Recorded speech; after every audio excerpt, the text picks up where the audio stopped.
The Ministry of Health launches a campaign to keep bird flu out of the country. 20 of the 50 petrol castles being constructed in Grand Bay for displaced people in Dubique could be handed over by Easter. And controversy mounts as a court injunction stops carnival organizers from presenting the 2016 Carnival Band Award. I am Julian Morris with the Channel 5 News. The details coming up.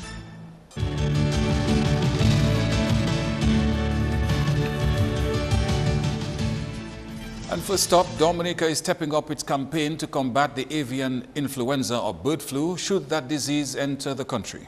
This was the aim of a one-day training workshop organized by the Dominica Poultry Association and funded by the European Union and the Inter-American Institute for Cooperation in Agriculture, IICA. We believe that is creating awareness within the farming community on highly pathogenic avian influenza, exposing participants to basic information on the disease and biosecurity measures that should be implemented to reduce the threats of introducing the spread in the region, and linking to the wider national and regional efforts to ready the region to mitigate the threat of highly pathogenic avian influenza. This workshop is supported under the 10th EDF SPS project. Following the outbreak of avian influenza in 2015, immediate action was taken to prepare the Caribbean for the possibility of this disease reaching its shores. For the poultry industry, in assisting the region in preparing for avian influenza, CARIVET hosted a planning workshop in Barbados in July of 2015. Out of this meeting, one biosecurity checklist is now in its final stage of development. This is for commercial farmers, and one has been completed, namely the one for small to medium-sized scale farmers. This workshop is specifically tailored for small and medium-sized producers throughout the region. We hope it might be a refresher for some of you, improve your biosecurity measures for others, but most importantly, that you will take back to your farms and implement and practice the important measures which we will be sharing with you, all in the hopes of protecting the region's important poultry industry. This one-day workshop is a follow-up to a simulation exercise held last year. The region recognizes the threat of the avian influenza and conducted a simulation exercise. During this simulation exercise, it gave us an opportunity to see our state of readiness in the event that this disease would enter Dominica. Recognizing the gaps identified, we saw it fit to concentrate on biosecurity, as this is critical in managing any disease, especially avian influenza. The ministry will continue to support you, the farmers, through your association, and hope that you can strengthen that relationship as we work together towards improving food security. The Food and Agriculture Organization, FAO, and the Caribbean Animal Health Network, CARIVET, are partners in this venture. Andrea Louis, Channel 5 News. In other top stories now, the displaced people of Dubique should expect some favorable news soon. The resettlement project, which began in November last year with a crew of 50 people, has a new deadline to meet. Lurian Graham Carter reports. In just 1 month, the first batch of Dubique people will move into their new homes at Center in Grand Bay. So far, the project is over 50% completed, with 30 structures erected. We are at present within the 14th week of the project, meaning that we're about 54% thereabout utilization of our time. To date, we're about 52% completed. What we're hoping to have at the end of the day is to have an output of about 3 houses per week.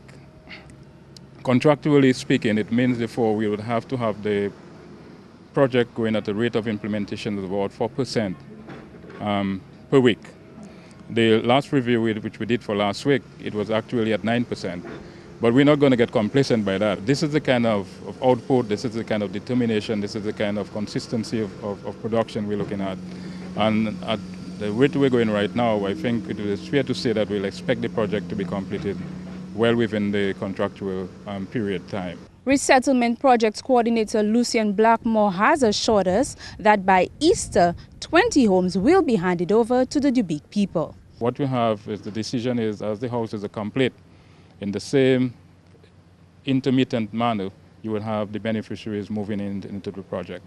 So the directive that we have for this site is to ensure that the first 20 houses should be ready by the Easter period. So it means the requisite infrastructure would be in place, i.e. the water, the telephone, the lights. So far in place we have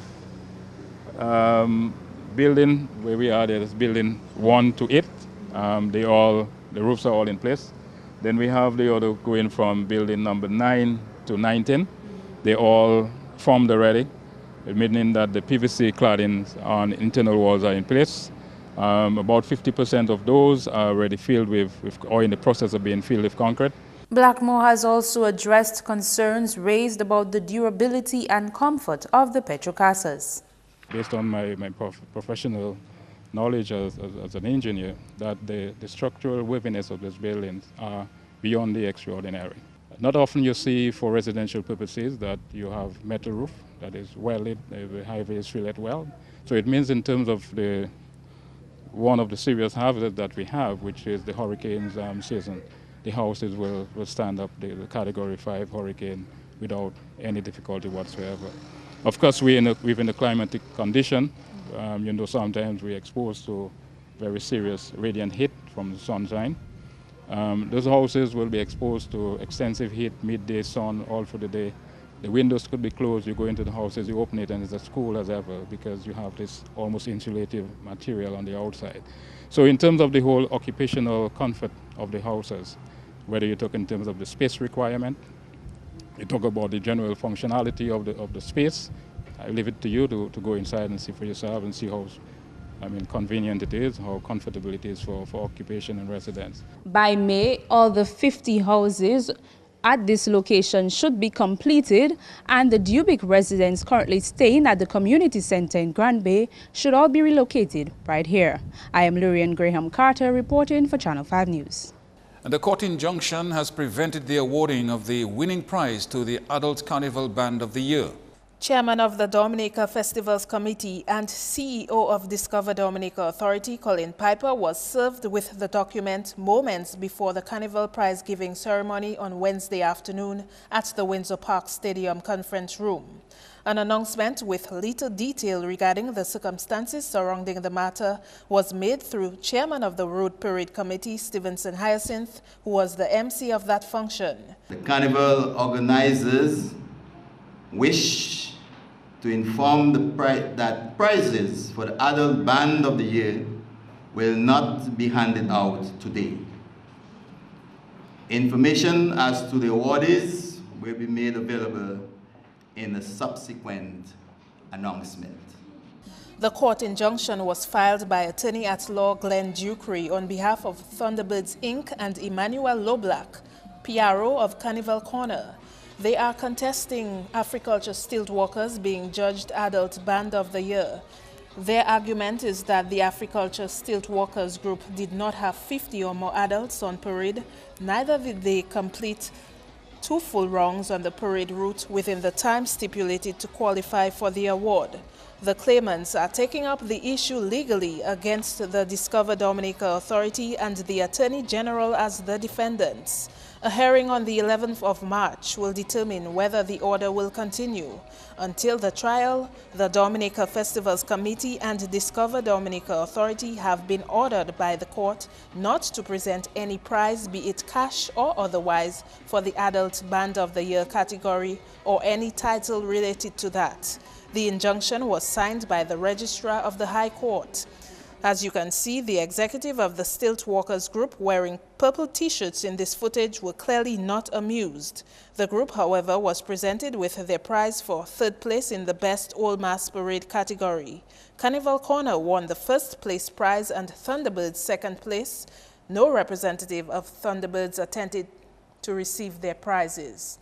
Africulture Stilt Walkers also won Adult Queen of the Band. All other winners of Carnival competitions were awarded prizes. Meantime, Carnival organizers and stakeholders met on Thursday evening to formally review Mass Dominic 2016.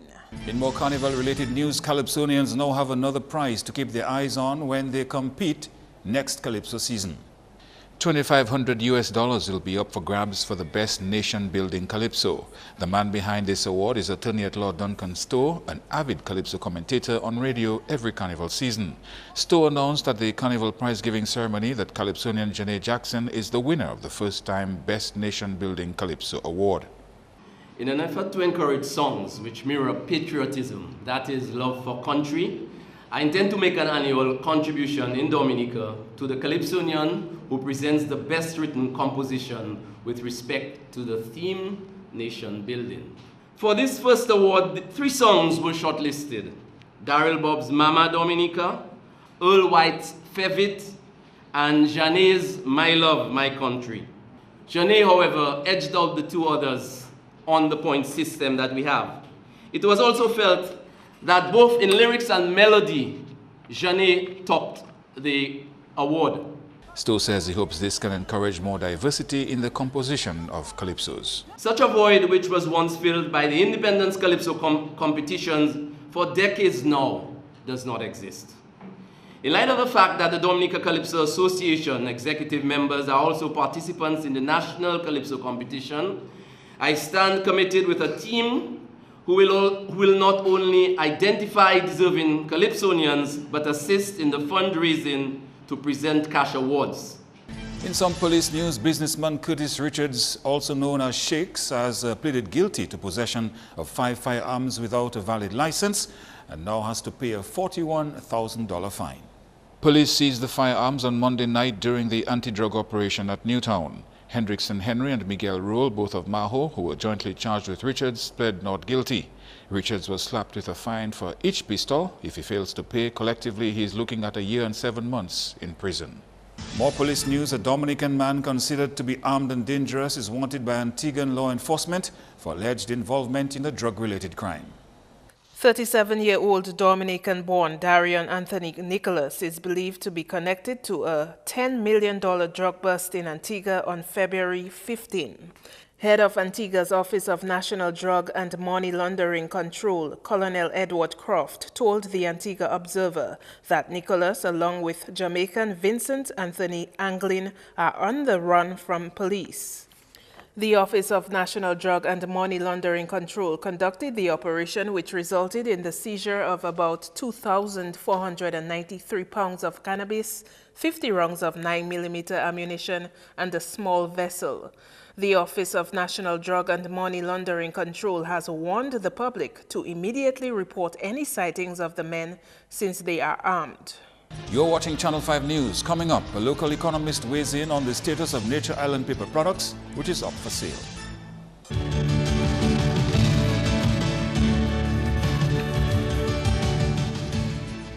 Thank you for staying with us. Representatives of a new shipping company here say the goal is to penetrate new overseas markets with Dominica's agricultural produce. Oliver Serafin, a former Prime Minister of the country from 1979 to 1980, is the Director of Global Shipping Corporation. His hope is that he can supply countries with a demand for produce which Dominica has not been able to capitalize on. There's a huge potential marketing opportunity in Martinique. The problem basically is that there is no form of shipping available to agricultural export. One aspect of our business, for which I have special capacities as a marketing person myself, is to go out there and find new markets that doesn't now exist, particularly in the areas of the BVI, Tortola, the United Virgin Islands, St. Thomas and St. Croix. We expect that we'll establish new frontiers of opportunities in places like Barbados and Trinidad. In the meantime, local agricultural agencies have gained interest in Serafin's proposal. We have been approached by the various local organizations. For example, the National Fair Trade Organization. They signed a contract with us, a letter of intent. They do need refrigerated cargo into Antigua, we were told, and we have agreed that we could supply that. We've had meetings with Dexier as well, the manager of Dexier, who has indicated a desire to go forward, and DAPEX also have been in touch with us. Importing chicken feed to Dominica from St. Vincent, Barbados and Dominican Republic is also an area that can be explored. Seraphin, who has made St. Lucia his home, has 40 years experience in the business of agricultural export. I've had 2 airlines, Dominica Airways, which was transporting agricultural produce for the marketing board, which is now Dexia. And later on, just a few years ago, I had another company called Dominic Airways, carrying agricultural produce again to Antigua with contracts with sandals, etc. And that came to a halt because we were not getting sufficient supplies on time. In other news, one economist is urging local manufacturers to place greater emphasis on advertising their products in order to succeed. This suggestion from McCarthy Marie following the announcement of the impending sale of the 5.5-year-old Nature Island Paper Products, Inc. Owner of the company, Severin McKenzie, had cited competition from regional and international companies as one of the reasons for NIPP's plans to sell. However, Marie says local businesses should not take the Dominican market for granted. I would think the problem with the local companies or producers is that they expect that the consumer will buy it because it's local. That doesn't happen. You must fight and win your market share, which means advertising, giveaways, this, that, a constant publicity and promotion, and you can't simply depend on it's local, therefore people will buy it. No, that's not how it works at all. If you're producing and there are other competitors in the market, you have to compete with them, whether it's on price or convenience or whatever. So just being local is no guarantee that you will succeed. And I would advise anybody who wants to get into any business, don't get into it on the basis that it's local, therefore.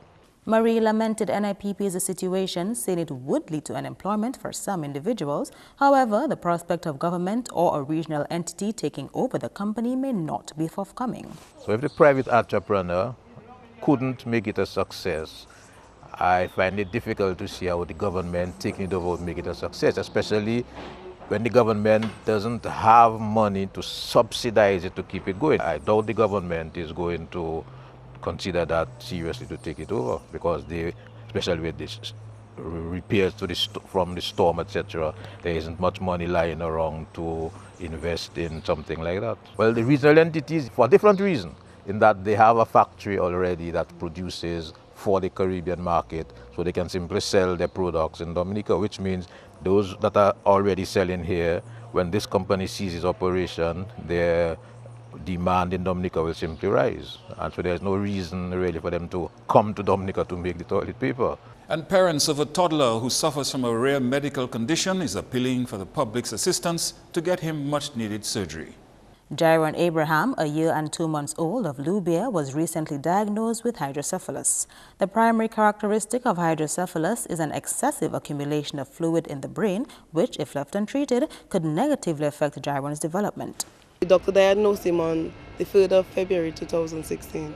Did anything make you suspect there was something wrong with Jaron? Yes, because throughout his time he was okay, and up to when a year after he made his birthday, he started not walking, not creeping, and he didn't have much balance. They have to put a shunt in his head, and the shunt supposed to pass at the back of his ears, underneath the skin, go down to his abdomen, where the fluid will be absorbed by his stomach. In later stage, when it gets worse, he will eventually get brain damage if he don't do the surgery. But right now, it's only affecting his physical movement, his motor skills. Gordon says her appeal for help has not yet been successful. His surgery costs 17,000 euro. We walk up and down right now. We went to different businesses, but we haven't gotten anything yet from them. They say they will get back to us, but we haven't really gotten anything yet. I just hope that my son will do the surgery soon and he will go back to normal as how he was. I just hope that happens. He used to be all over the place, creeping all over the place. Now he just sits on me or on his father or my mother. Yes. He can't sit on his own. If you put him to sit on his own, he just sits over. To contact Sapphire, call 615-5763 or 285-4130. That's news. Sports highlights next with Kenny Williams.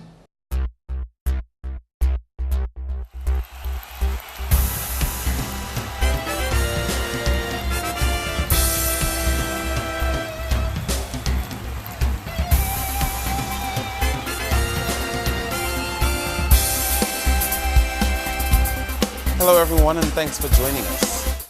The umpires and teams were positioned on the field while onlooking fans clenched their seats in excitement as the contest of bat and ball unfolded in the United Insurance Under-20 Cricket Championship. The defending champions took first knock, setting the pace at 104 for 3. Dion Burton posted an impressive 55 not out for DSC. Alec Athanas took 2 for 35 and McCoy Blanc 1 for 25 for PHL Secondary. The finals continue Friday, where the 2016 United Insurance Cricket Champion will be crowned. The games begin at 10 a.m. Serving you some volleyball highlights. The semi-finals of the Sports Division organized Secondary Schools Volleyball Championships was in full swing Thursday with 2 games played. In Game 1, Dominica State College and Isaiah Thomas Secondary Girls went head-to-head at the DGS Hardcourt. ITSS dominated the game 3-1, scores 25-18, 17-25, 25-20, and 25-16. In the second semi-final, the schools met up in the boys category at the same venue. DSC won that match also in 3-1, the scores 25-23, 15-25, 25-19, and 25-19. The games continue Friday between Casabru Secondary and Dominica State College girls at the CBSS Hardcourt from 3 p.m. The girls and boys finals will convene at the DGS Hardcourt on Monday from 2 and 3 p.m. in that order. Football action takes us to Point Michelle, where RC Doctors secured a spot in the semi-finals, and the match between Petro Caribe Point Michelle and Itassi United ended prematurely in Wednesday's version of the DFA Division 1 League. In Game 1 of the quarterfinals, RC Doctors defeated the more favored Maho Soka Strikers 5-3 on penalty kicks after the scores were 1-all in full time. Keanu Martin scored for Strikers with the equalizing goal coming from a Doctors player Kirby Pascal from the penalty spot. Meantime, Game 2 ended early with 4 minutes of play to spare. In the second match of the night, that match ended prematurely with 4 minutes of play remaining. Scores at the time were 1-0 in favor of Point Michelle, who were reduced to 8 men after 3 of their players received red cards. When the referee blew the whistle to continue the match, Itassi failed to take the field, citing it's unsafe. The DFA await the referee's report. And football continues into the weekend with 3 matches in the Premier League. Action will continue in the Flow Premier League this weekend, with newly crowned champions Dubla Football Club taking on Bath Estate Football Club at 3 p.m. on Saturday in the first match of a doubleheader at the Benjamin Park, to be followed by Kyrie FM Exodus Football Club versus Sideman Middleham United at 5 p.m. On Sunday, Northern Concrete and Steel Bombers will come up against Caribbean Cool Harlem United at 3 p.m. also at the Benjamin Park. Finally, in sports, the secondary schools had their turn at play Wednesday, but now it was the primary schools' turn in the Sports Division organized schools table tennis championships. Some 85 boys and 37 girls were registered for the tournament and convened at the Goodwill Primary School for the competition. The primary schools started their round of play Thursday and continue into Friday. Meantime, there was a change in the tide of the king and queen of the secondary schools singles table tennis championship when the best of the best went head-to-head on Wednesday. In the male category, defending champion Shea Seaman went down to Coben Paul 3-0 with scores 11-7, 11-6, and 11-4 in the final. The final of the female category favored Shiz Dorset with 3-0. Dorset had been a competitive opponent for 7 years and was crowned champion when she defeated Donisha Xavier 11-5, 11-6, and 11-6. That's all the time for sports. I am Kenny Williams. Join us again next time.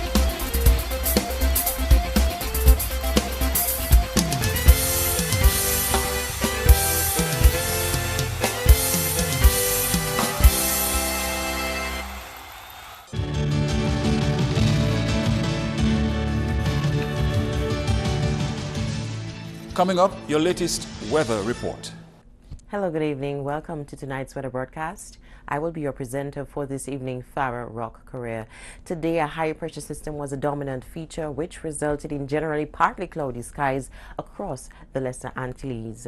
Some low-level clouds traverse mainly the central portion of the Lesser Antilles today, and some scattered showers were observed in the morning and afternoon period, again in the central portion of the Eastern Caribbean. The weather tonight is expected to be fair to partly cloudy with brief showers. The weather tomorrow will start off partly cloudy to cloudy with brief scattered showers, becoming fair to partly cloudy with a few brief isolated showers. The marine conditions tomorrow will be moderate and waves are expected to be up to 8 feet. Small craft operators and sea bathers, please do exercise caution. Let's take a look at the weather for the weekend.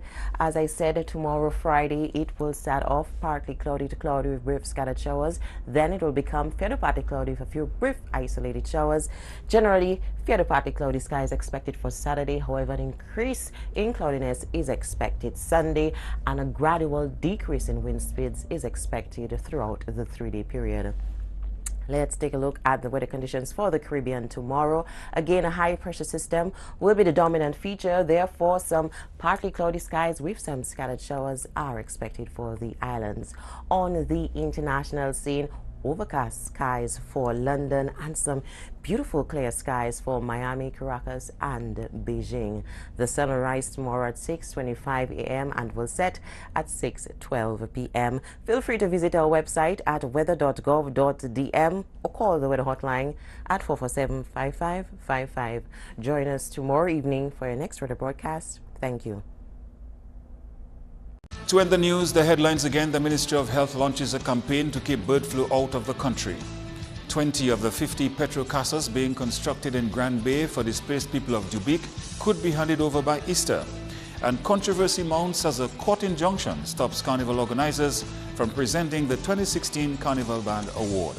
Feel free to contact us at news@marpin2k4.com. You can watch our past newscasts on YouTube. On behalf of the production team, I am Julian Morris. Thank you for watching. Join us tomorrow.